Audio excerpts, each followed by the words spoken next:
Cancer doesn't discriminate. Our next guest knows this all too well. She's a breast cancer surgeon who found her own lump.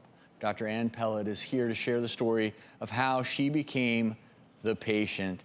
And Dr. Peled, thank you so much for coming and sharing your very unique story. Can you explain a little bit about your story, how this is something you usually treat? Yeah, I mean, as you said, it was a total surprise. Back in November 2017, I felt a breast lump, and I'm 37 years old, no family history of breast cancer. I assumed it was gonna be a cyst or something normal. And I gave it 2 weeks, and when it hadn't gone away, I decided to take the advice I give my patients, which is you shouldn't leave something, you should get it checked out. And I remember so distinctly getting the call from the pathologist that it was invasive breast cancer. I was really surprised. But honestly, after that first call, I felt incredibly lucky every step of the way. I got great information from a test called an oncotype test, which helps tell you how aggressive your cancer is. And mine was incredibly low, lower than I could have hoped. And that bodes really well for me long term.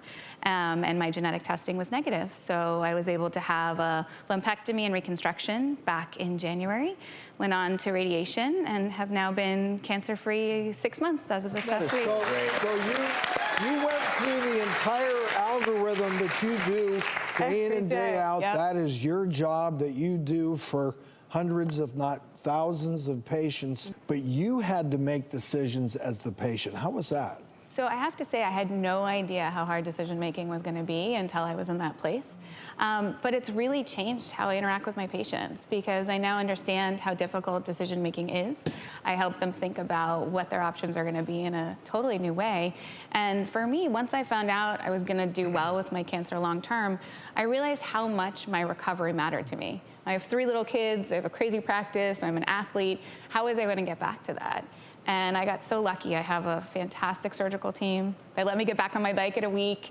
They gave me this phenomenal recovery system, which is called Prevena. It's an incision management system. It helped me get back to my working out, helped me heal faster. So now for my patients, I try to do the same thing. And able to avoid chemotherapy, I may add. Completely, which was huge because at 37, even 10 years ago, everyone would have given me chemotherapy. But we know that at this point we have those data. We do, and they're real.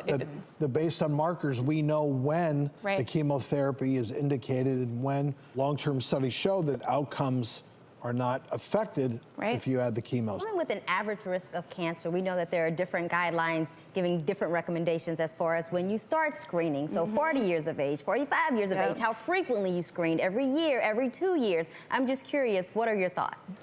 So in my mind, I think we look at big data and it's really helpful for on a population level. It doesn't actually, to some extent, translate to the actual person. So for me at 37, screening wasn't even on my radar. Right. Yeah, you never had a mammogram. Ultrasound. So I think for me, when you're young, you want to be doing your exams. You want to be seeing your gynecologist, having them do exams.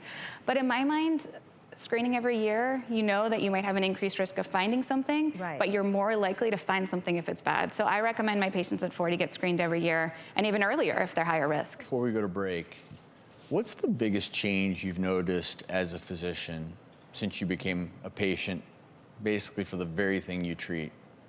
The feeling of what it's like to tell people they have breast cancer, just knowing exactly what that feels like in a way that I never knew before, that has struck with me every single week. I'm telling multiple women they have breast cancer, and to know what that feels like, to know how important it is to call people as soon as you have results, because that waiting is so painful.